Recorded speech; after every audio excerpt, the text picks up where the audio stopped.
What if you did peak in high school? What if there was a moment in your life where you thought that you were at the top of the game and then you steadily or feel like you're steadily declining from that top of the game? I'm in here with my dogs. So you might hear them panting in the background. But I think about that all the time. And I would admit that I'd feel like that often, that there is moments where I don't feel like I've actually accomplished that much. Or I routinely think like that. If you listen to a lot of the videos and podcasts I put out, I'm a professor of innovation. And when I do this, when start reflecting, it's every day, every single day, I feel that I don't meet up to the standards of what everybody expects me to be. And it makes me like, as I'm saying this, I'm getting like emotional and teary eyed.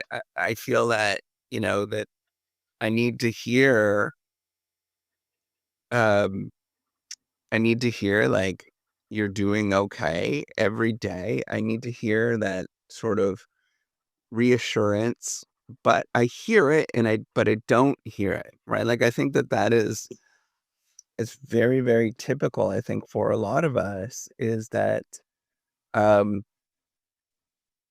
you do feel like you peaked at one point, right? And I think we all go through this at various different stages of life. Some of us, maybe it's later on in life.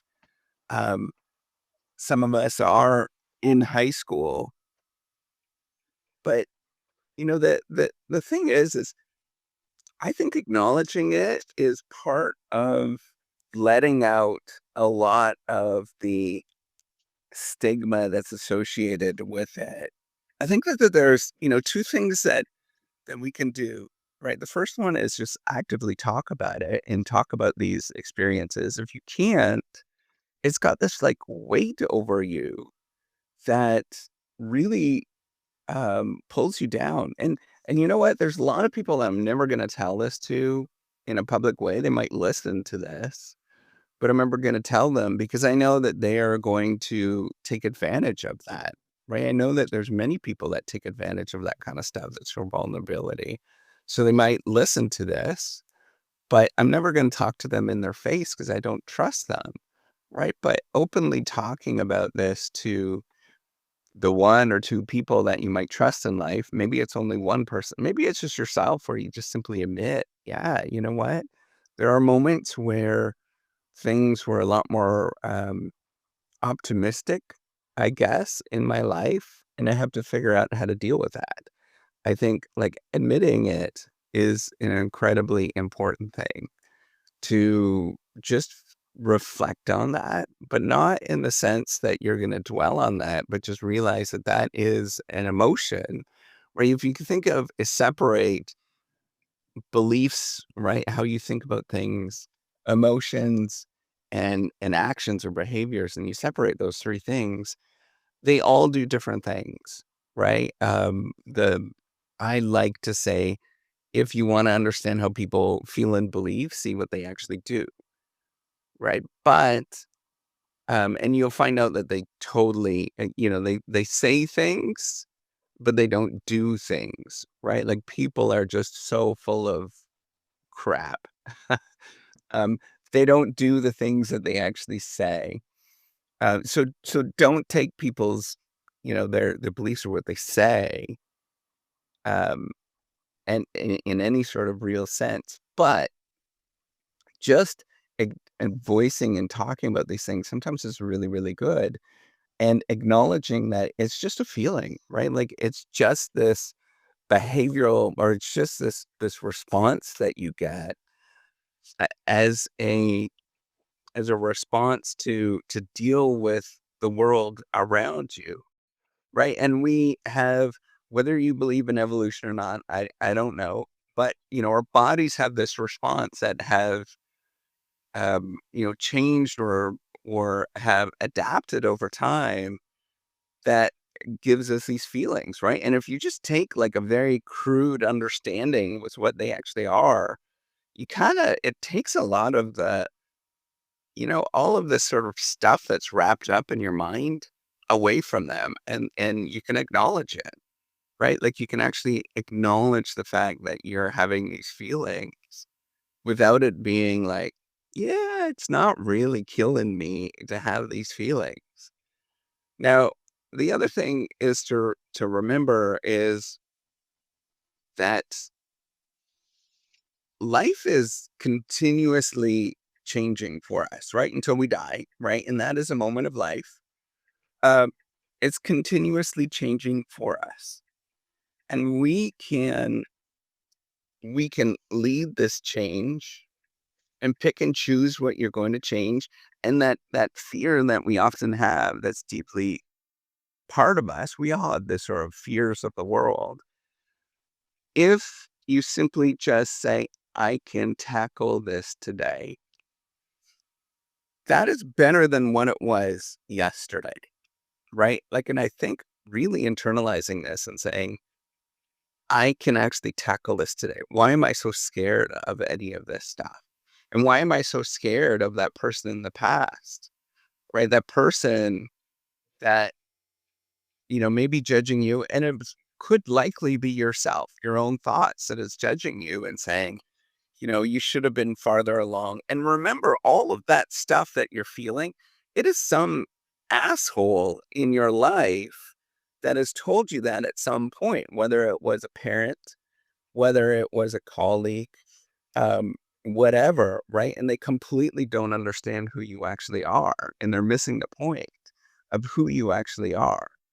Right. And so I want you to really reflect on that person that told you that and made you feel that way, they have no idea who you actually are, right? And what you're going through. But that person that you're dealing with at this moment, if you simply get up and you say that there's something that you're kind of afraid of or you don't want it to actually tackle, you just pursue that thing today, right? And it doesn't have to be like, oh, you're gonna do all this stuff. Like, you're afraid of, let's do something like you're afraid of taking a course, what's gonna happen? Or you're afraid of reading a book, right? Like something that's really not as large as other things, but you're afraid of that, or you're afraid of going and reading a website, right? Of that you might be afraid to understand it, right? Like that is, you go to a legitimate website that's based at a university or whatever, and you're afraid of what's actually gonna happen. You don't have to read everything, right? You read that one little tiny, you read one sentence, or maybe you don't even know how to read, right? And you don't say like, I'm going to read a book today. Like that's ridiculous. What you want to do is think about, I'm going to try to learn a word today, right? I'm going to do that one little thing, and it's going to be scary. And people are probably going to make fun of me about the fact that I can only read one word today. Well, those people, you can't change them, right? Like you will never be able to change them. There will always be broken people in your life. Broken people tell broken things and are broken under for a reason, right? And they're not going to be fixed. So the only thing that you can do in your life is to do the one thing that you can actually do, that one little tiny thing. And it's about accomplishing that little tiny thing despite all of these sort of feelings and all these things that you have that's going on in your life, in my life, right? Like I have these, and need to remind you, I have these feelings every day that I've kind of peaked. That there's so many people that just don't get it, and so I need to stand up and I need to do this and do my one little thing today. Right. And often it's very difficult to do those one little things because you have all of these emotions that are going on. But I get up. First thing I say, I get those emotions. The first thing to say, I get those things because I know that there are people that are judging me. I very much know that. Um, but when I get that, I say F you or screw you in my mind, right? I create that boundary where I say, I get real bitter and I really get like that. Like I create that boundary where I'm like, you piece of such and such, you're friggin' whatever, whatever, whatever. I'm not going to say that because I'm trying to keep this as PG as possible. But I get that visceral feeling of just absolute hatred to create that boundary, and I get up and I do it. And I do it one little day at a time, one little thing at a time. And I take one little step today. And yes, tomorrow I will look at it and say, the same response and nothing will happen. But it's this constant barrier setting that I deal with of setting myself up and saying, you know what? I'm not going to be taken advantage of. I'm not going to be those, I'm not going to be what people think I am. And I take that one little tiny step today. And what happens is that, yes, there is not a lot that changes on a day to day, right? Like you don't see those changes. That's not the point. You're never going to see those changes. Nothing's going to happen. But in the very, very long run, you see something happen, right? And the people around you don't see it. Nobody sees it, but you see something happening that turns into something that is really quite remarkable. Right. I want to remind everybody that the greatest people in this world only did a little bit every single day. Right. That goes to Ernest Hemingway. Ernest Hemingway only wrote 500 words a day. Right. Like that was his goal, 500 words a day. 500 words for a very, very good writer is not that much. I know that seems like a lot to some people, but it's like a page, right? It's really not, maybe 2 pages. But if that's your job and you're the world's best at it, and that's all you did every day, like that's nothing, right? Like that is literally nothing. So I want you to take a step back and know then that feeling's never going to go away. Like any of that stuff that you're feeling and going through at this moment never goes away. But you can manage it, and you can manage it for your advantage by setting those moments where you say, like, real visceral emotional response where you say F you to the world, right? And you set it up and you start walking your walk and you start doing your thing, one little tiny thing at a time.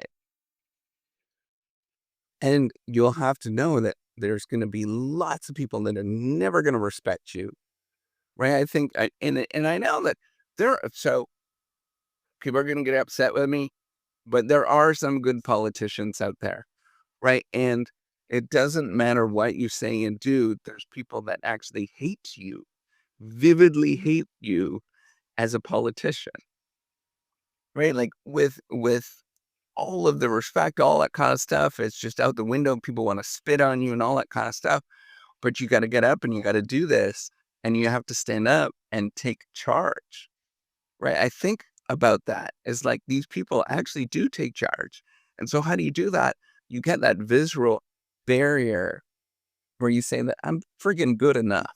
I'm friggin' awesome, right? And yeah, I'm using tame words, but you use the words that you need to say, and you get up and you do that one little thing and you tackle it. And then the next day you do the next little tiny thing and you tackle that.